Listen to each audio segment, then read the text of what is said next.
Assalamualaikum warahmatullahi wabarakatuh.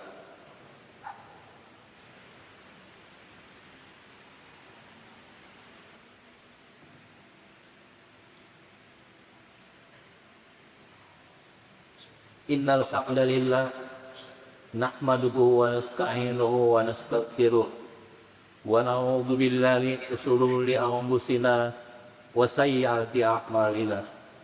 May yahdihillahu fala mudilla lahu wa may yudlil fala hadiya lahu. Asyhadu an la ilaha illallah wa asyhadu anna Muhammadan abduhu wa rasuluh. Allahumma salli wa sallim ala sayyidina Muhammad wa alihi wa ashabihi wa tabi'ahum bi ihsan ila yaumiddin. Amma faya ayyuhal hadirin ittaqullaha haqqa tuqatih wa la tamutunna illa wa antum muslimun. Qala Allah Ta'ala lam tanalul birra hatta tunfiqu mimma tuhibbun wa ma tunfiqu min shay'in fa innallaha bihi alim. Shadaqallahul azim. Hadirin jamaah Jumat yang dirahmati Allah, puji syukur kita panjatkan kehadirat Allah Subhanahu wa Ta'ala yang telah melimpahkan nikmat iman, Islam dan kesehatan, sehingga hari ini kita dapat berkumpul di Masjid Al-Ghuriyah untuk menunaikan sholat yang Jumat berjamaah. Salawat dan salam semoga senantiasa tercurahkan kepada Nabi Muhammad SAW, keluarga, sahabat, dan seluruh umat yang mengikuti sunnahnya hingga hari kiamat. Melalui mimbar ini, khatib berwasiat kepada diri khatib pribadi dan seluruh jamaah sekalian, marilah kita senantiasa meningkatkan ketakwaan kepada Allah Subhanahu wa Ta'ala dengan menjalankan perintahnya dan menjauhi larangannya, karena tiada bekal terbaik menuju akhirat kecuali ketakwaan. Hadirin jamaah Jumat yang berbahagia, pada tanggal 18 Juli 2026 yang lalu kita menyambut perayaan yang istimewa, yaitu 1 Muharram 1448 Hijriah.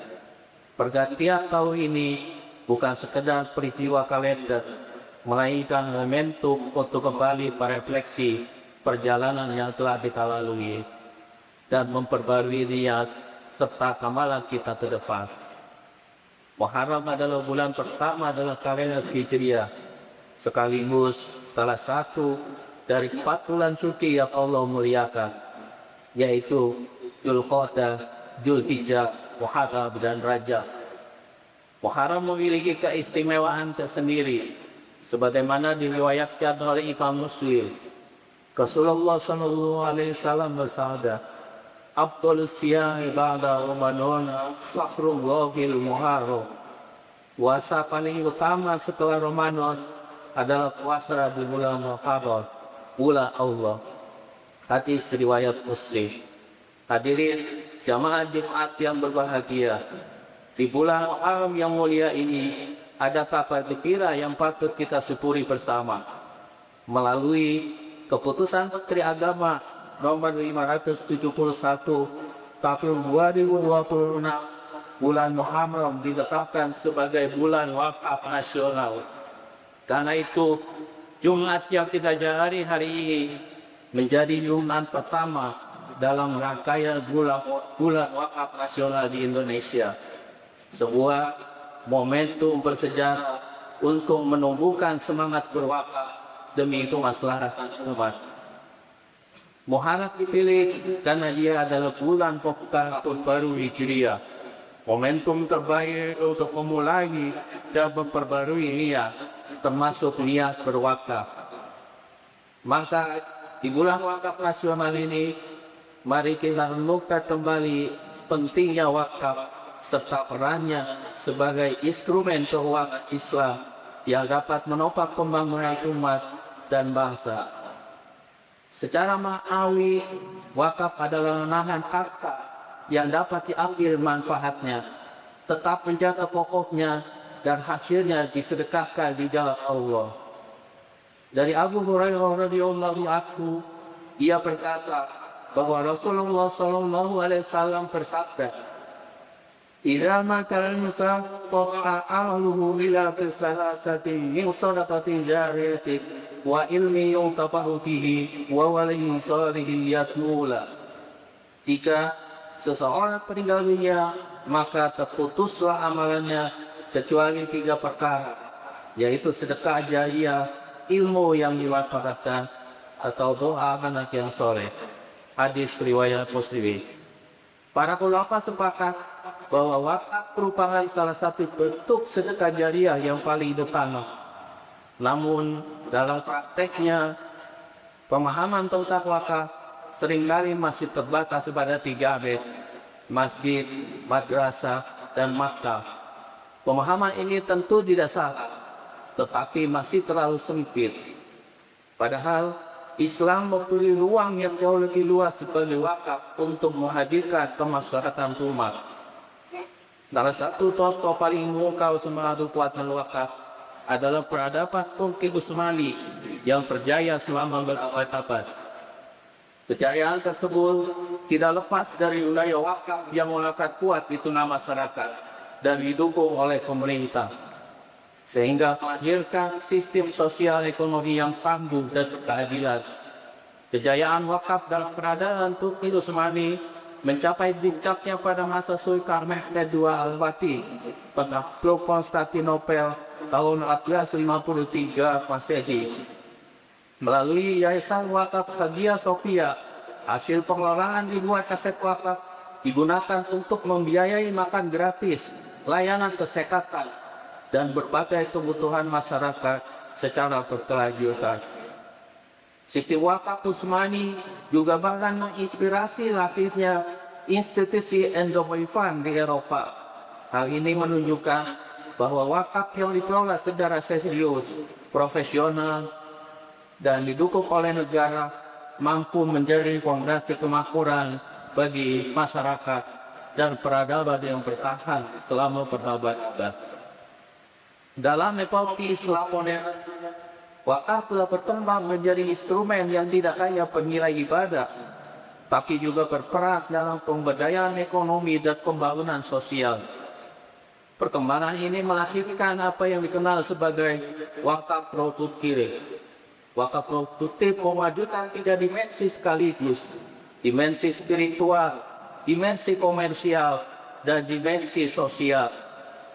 Secara spiritual, wakaf merupakan wujud keimanan dan ketakwaan seorang muslim dalam mengharap ridha Allah Subhanahu wa Ta'ala. Secara komersial atau ekonomi, aset wakaf yang dikelola secara produktif sehingga menghasilkan manfaat yang lebih besar. Dan secara sosial, hasil pengelolaan tersebut disalurkan kepada para penerima manfaat masyarakat yang membutuhkan. Wakaf bukan hanya menghadirkan redistribusi aset, tetapi sekaligus juga menghadirkan redistribusi manfaat. Melalui wakaf, aset tidak hanya dikuasai dan dinikmati manfaatnya oleh segelintir orang. Melalui wakaf, maka akan terbangun struktur ekonomi yang berkeadilan.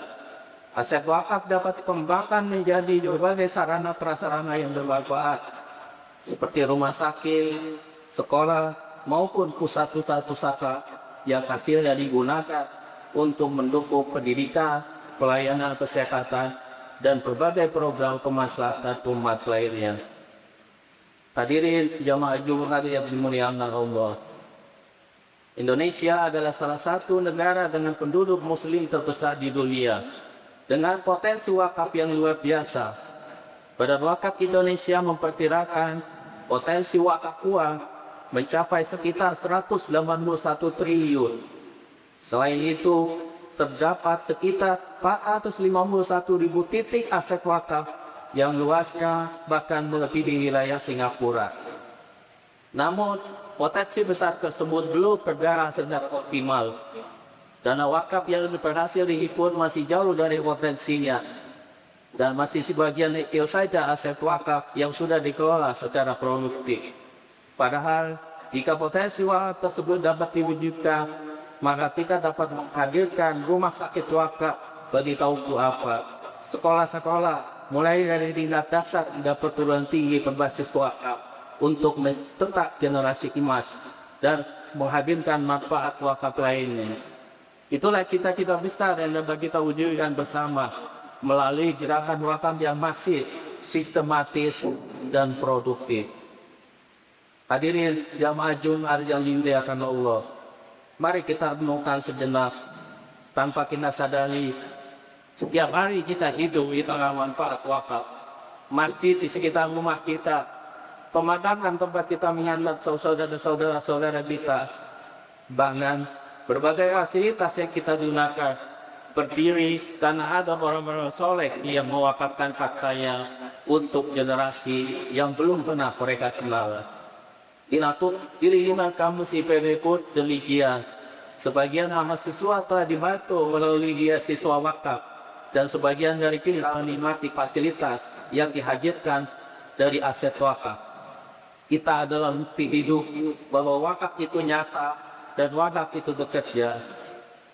Universitas Al-Azhar di Mesir yang telah berdiri lebih dari 1000 tahun hingga hari ini mampu memberikan beasiswa kepada sekitar 400.000 mahasiswa dan menggaji lebih dari 11.000 dosen. Semua itu ditopang oleh aset-aset wakaf produktif yang dikelola secara profesional dari generasi ke generasi. Inilah semangat yang ingin kita temukan bersama di kampus ini. Benih-benihnya telah ada dan tugas kita untuk merawat serta mengembangkannya agar terus memberi manfaat. Demikianlah khutbah yang dapat saya sampaikan. Semoga Allah Subhanahu wa taala menumbuhkan semangat berwakaf dalam hati kita dan menjadikannya sebagai bekal dan ujung di pahala. Amin ya rabbal alamin. Barakallahu li wa lakum fil Qur'anil azim. ونفعني وإياكم بما فيه من الآيات والذكر الحكيم وتفضل الله مني ومنكم تلاوة إنه هو السميع العليم.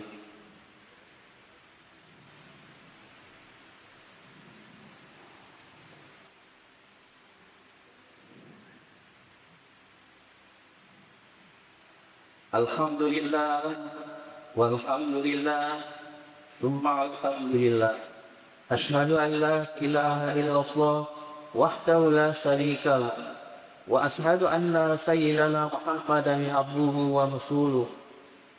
Allahumma salli wa sallim ala nabiyyina Muhammadin wa ala alihi wa ashabihi wa man tabi'ahum bi ihsanin ila yaumil qiyamah. Amma ba'd. Fa ya ayyuhan nas usikum wa nafsi bi taqwa faqad bana taqwa. Faqala Allah Ta'ala inna Allah wa malaikatahu yusalluna 'alan nabi ya ayyuhalladzina amanu sallu 'alaihi wa sallimu taslima. Ma'asyiral muslimin rahimakumullah, marilah kita jadikan Muharram yang mulia ini sebagai momentum memperbanyak amal soleh, khususnya amal yang manfaatnya terus mengalir bagi generasi-generasi setelah kita. Salah satu amalan yang demikian adalah wakaf.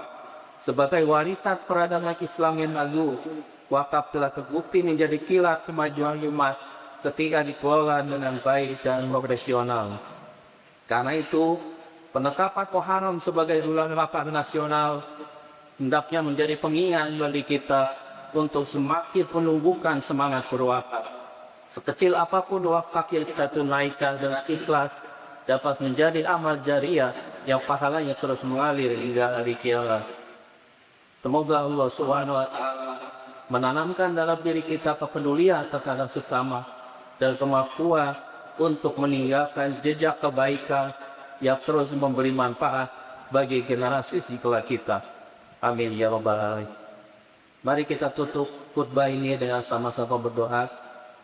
Allahumma ighfirli mu'minina wal mu'minat wal muslimina wal muslimat al ahya'i minhum wal amwat اللهم أرنا الحق حقا وارزقنا اتباعه وأرنا الباطل باطلا وارزقنا اجتنابه ربنا هب لنا من أزواجنا وذرياتنا قرة أعين واجعلنا للمتقين إماما ربنا آتنا في الدنيا حسنة وفي الآخرة حسنة وقنا عذاب النار والحمد لله رب العالمين عباد الله إن الله يأمر بالعدل والإحسان وإيتاء ذي القربى وينهى عن الفحشاء والمنكر والبغي يعظكم لعلكم تذكرون واذكروا الله العظيم يذكركم واشكروه على نعمه يزدكم ولذكر الله أكبر أقيم الصلاة